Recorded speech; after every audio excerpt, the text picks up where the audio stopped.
Ito na pala yung hospital bags ko guys na naka-ready na. Hi everyone, good morning, good morning. Dahil nasa 34 weeks na tayo and by next week, magta 35 weeks na tayo. So, nasa moment na ako ng nestling moment, yung tinatawag nila na pag-prepare o paghahanda ng mga gamit natin para sa ating baby little one and sa ating mga gamit na dadalhin sa hospital.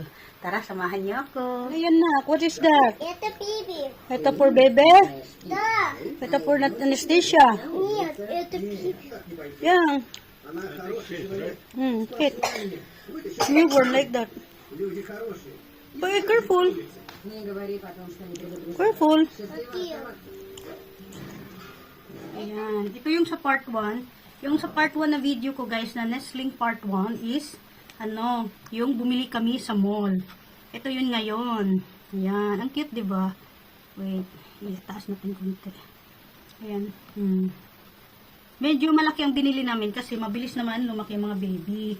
Madali silang lumaki. Ayan. Lalabhan ko na siya ngayon para pag natuyo, ilagay ko na sa bag. Ang cute, diba? Pero so, konti lang ang binili din namin kasi sabi ko sa asawa ko is marami namang magbibigay. For sure sila manugang at saka yung kapatid ng asawa ko magbibigay naman yan pagka lumabas na sila si baby. Ayan.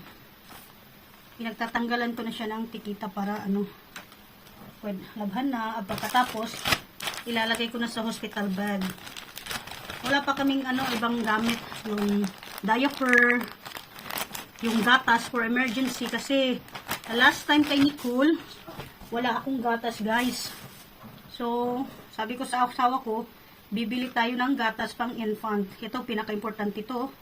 Pareho kay Nicole before, lagi siyang araw-araw may ganito. Sana pala nag-vlog na ako before kay Nicole. Ayan. Kasi pag nasa bahay lang naman siya, nakaganito lang lagi. Tapos nakabalot. Hindi bihira lang yung yung naka-pants siya. Pag-isahin na natin guys para sa paglaba. Ayan. Marami na ito. Tama na ito. Good for 1 month. After 1 month, tutubo na yan siya eh. Hanggang 1 to 2 months na to na damit.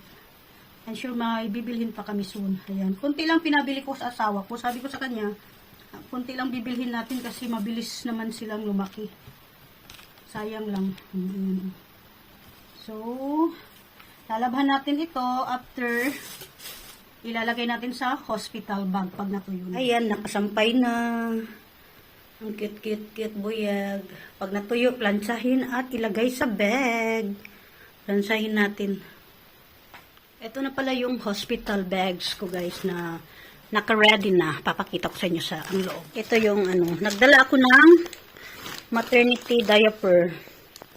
Ayan. Hindi ko kasi alam kung provided dito. Ayan. Tapos, syempre mga personal nagdala din ako ng wipes. Ito, I'm not sure if needed there. Syempre, Epicacent, yung pang baby, and alcohol. Then syempre, mga suotin ko lang. Dala lang ako ng towel kasi baka, syempre, maligo ako doon. Hindi ko kasi alam kung ilang araw ako doon, baka 2-3 ganun. Ayan, damit. Tapos, lang yan, mga 2 suotan, 3 ganun. Kasi ito naman kay baby.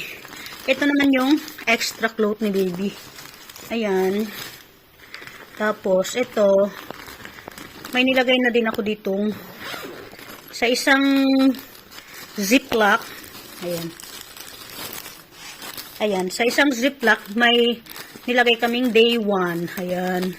So, sa day 1, baliktaran nilagay namin. Ayan, day 1. Para madali makita ng nurse. Meron nakasulat dito, towel, diaper, and clothes. Ayan. Pareho lang yan. Sa day 2, ayan. Ganyan. Tapos, meron din na day 3 na for going home. Tatlong lang, dinala ko. Hinanda ko. Tapos, itong yung extra. Ayan lang. Tapos, na rin ako ng extra diaper. Pero nakakatuwa yung diaper ni baby kasi maliit siya guys. I'm not sure kung ganito ba kaliit yung pang newborn.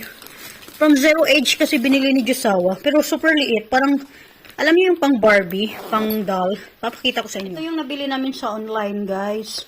Hindi ko alam kung pang ano ito, pang baby or pang doll. Zero age naman, ito. Ayan, for 3 to 5 kg. Ayan. So, ito nga, sobrang natawa ako kasi bakit super liit? Hindi yun ganito kaliit yung kay Nicole before eh. As I remember, hindi yun ganito kaliit. Ayun. As in, super liit, oh. Medyo malaki naman yung kay Nicole, pero as in, parang pang-doll. Ayan, oh. Parang pang-doll siya, oh. Ewan ko ba. Hindi pa pala kami nakabili ng, yung, bibiron. Ayan, pang-doll siya. Hindi ko alam, oh. Ayan, 0 plus naman.